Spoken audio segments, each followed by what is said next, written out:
বেলাল যখন বলে আশহাদু আন্না মুহাম্মাদার রাসূলুল্লাহ, এই বাক্যটা বলার সাথে সাথে বেলাল রাদিয়াল্লাহু তাআলা জমির মধ্যে লুটে পড়ে গেল।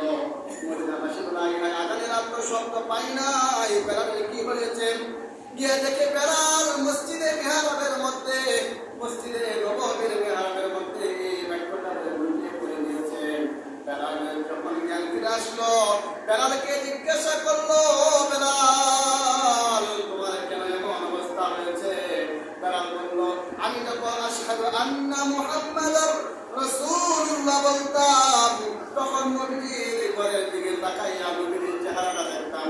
আজকে আমি এই বাক্যটা বলে চেহারা করে দেখি আমার নবীজি নাই। নবীজির বিরহ যারা আমি কিন্তু সহ্য করতে পারি নাই।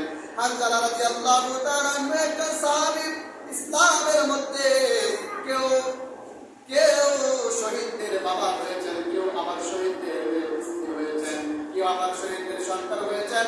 নবীজির কত আশা ছিল। মসজিদে নববীর মধ্যে আল্লাহর নবীজি একদিন যুদ্ধের জন্য তালিকা করতেছে, নাম দেখাচ্ছে কোন কোন সাহাবী যুদ্ধের মধ্যে যাবে। এমন সময় একজন মহিলা দুধের বাচ্চা